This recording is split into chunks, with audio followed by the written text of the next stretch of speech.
What it do, antisocial superstar crew? It's your boy, Tragedy 602, and I'm back with another rendition of that thing we call the Antisocial Superstar Podcast. And today we're going to be talking about how to make an immediate impact with your music. So, a lot of the times when we're trying to make an impact with this music thing, focusing on your art can be the hardest part of it. And a lot of the times we see people that are booming, people that are taking off on social media, and we get comparative like, yo, why is this person, being able just to tie his shoelaces on live, and I'm sitting over here struggling and putting my heart and soul into this, and my stuff never escapes the hundreds of thousands of views. Well, I'm gonna give you the answer right now. But first, we gotta focus on impact because it's a lot easier to know what not to do. I feel like a lot of the times than to know what to do at first. And a lot of us fall into the category that we're talented as hell, but we can't seem to get out of our own way. So I feel like that's a lot of things people struggle with. People got that John Morant, that Lindsay Lohan syndrome, and it's important to know what behavior to steer clear of, or even just what crowds associate you uh, and put you in bad situations. You got to know what's important to your career and who you are and what type of attention you're attracting to, because people are not immune from even being ousted from the mountaintop. Just like those names I just said, Lindsay Lohan and John Morant, I love them both. They're both super duper talented, and they were at the top of their peak. They had already made it to where they wanted to go, and they, self sabotage still ended up being the reason why they didn't go as far as their potential can go. John Morant still has a chance, so I don't want to say that about Ja, but Lindsay, she could have probably gone a little bit further if she wasn't doing a lot of the things that got her in trouble. But that being said, stop sabotaging yourself. If you're smart enough to be trying to improve your career, if you're smart enough to be, watching this video even, then you got to trust yourself. There's a reason why when you sat there and you jotted that stuff down, you liked it, you wanted to put it out. Stop being scared. You gotta have that dog energy. You gotta be that person, because I think about it like this: if you like something enough, there's probably people out there. There's a lot of people in the world, so there's most likely somebody out there with the same type of mind frame and vibe, like archetype. It's like Skyrim or something. When you first spawn or whatever, they give you the or is that Morrowind? Ugh, showing how much of a nerd I am. But when you first start that game, they ask you, what's your archetype, and you got to know that you're on that beast archetype. So you gotta just trust yourself, trust your instincts. Release that single you really loved, but talk yourself out of, because the chances are it's probably really, really good. Record that cover to that song and that other genre that you've been thinking about releasing and shocking the world with, because that could open up, who knows, maybe an artist, will reach out to you from that genre and be like, whoa, blown away, and maybe you have something, going with that. So you gotta trust yourself. It resonates with your fans, resonates with you, and it's worked for me in the past. I'm not just some I'm not just trying to tell you this just because I think it sounds good right now as it sits. Not trying to flex or anything, but I've got over 1 million streams across all platforms. So I'm just trying to help other artists that don't really get the chance or get anybody reaching back to help them. Uh, Show them how you can be sustainable, how you can stick around, how you can resonate with your fans, and not have to have a huge machine behind you. And it just leads me to the next thing I want to talk about, which is promotion.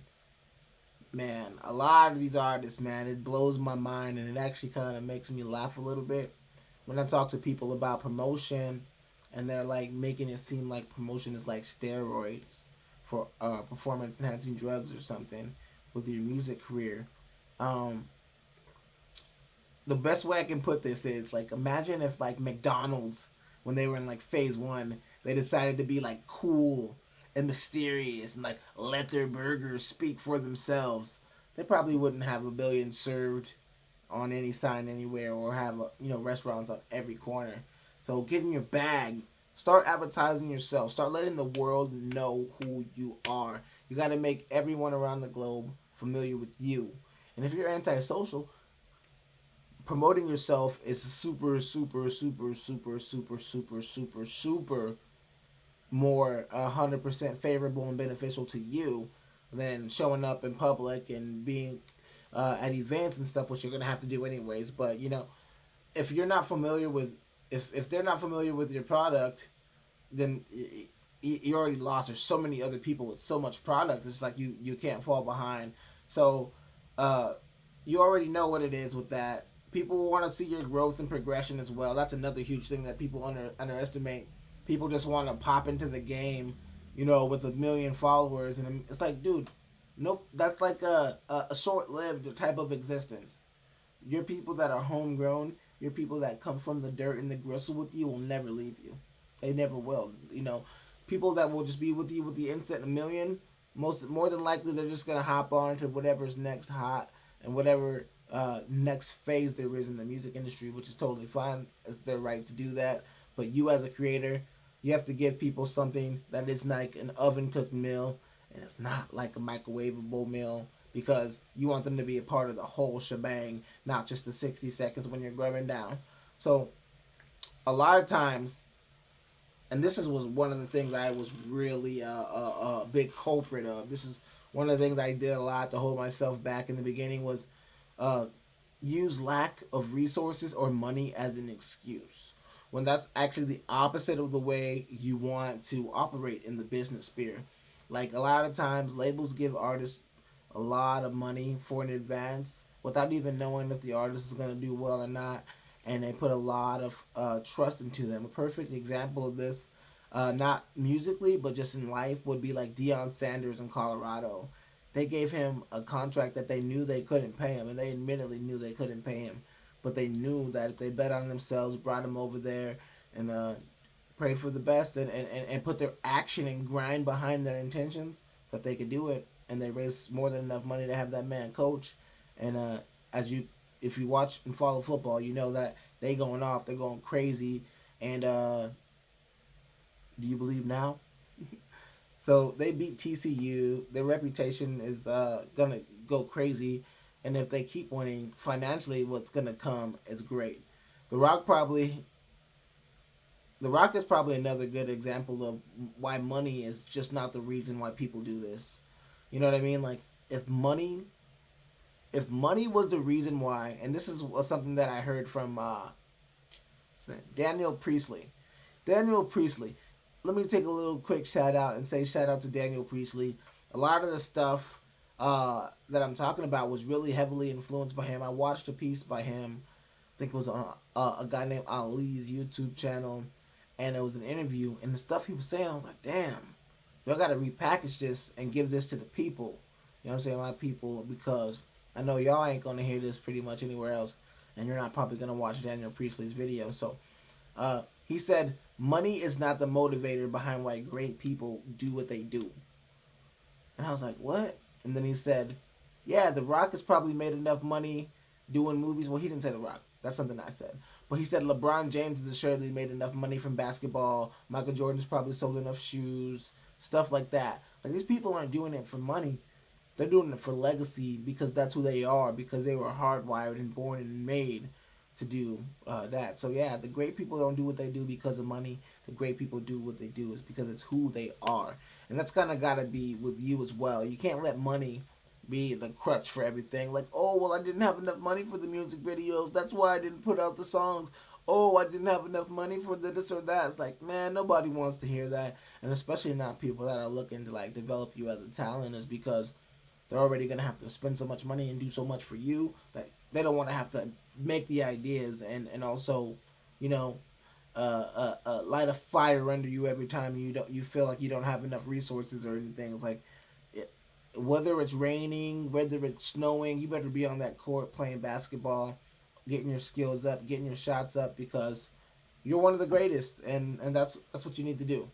So now that you've got that in your brain, you're like, boom, I need money. Money is essential.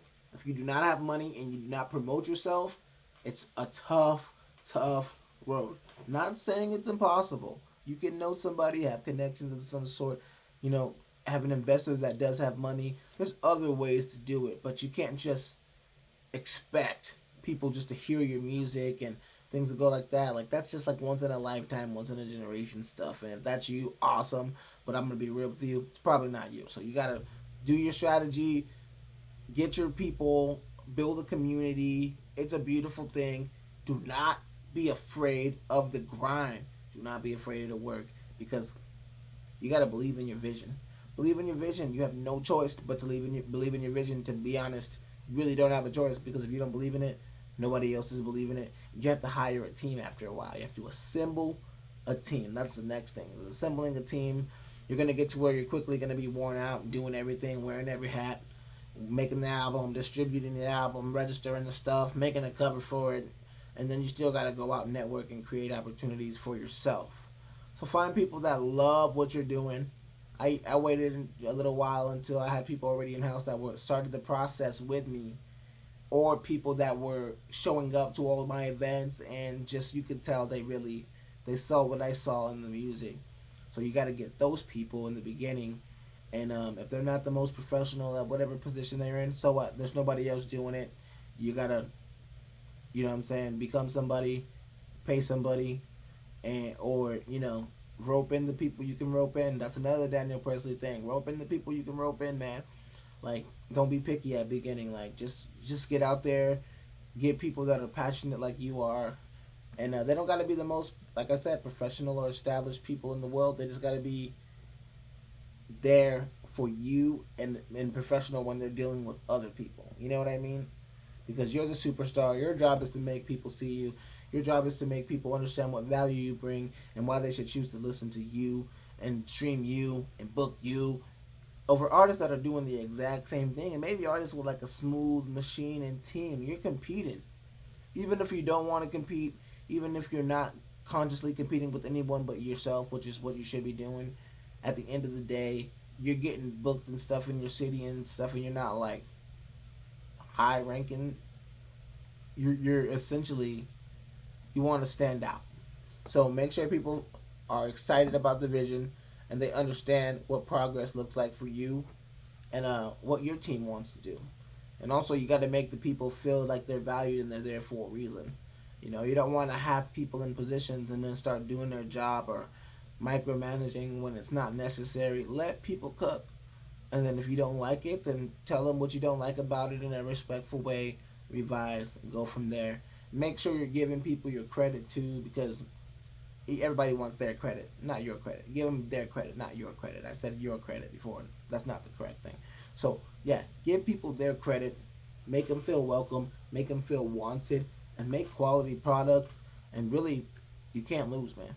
You can't lose. So, that's all I got for you about making an immediate impact. This has been another episode of the Superstar, Antisocial Superstar podcast. So, it's your boy Tragedy 602 signing out. Antisocial crew, do you, and don't be doing no voodoo. And if you got FUBU, then upgrade your clothes to the new. You dig?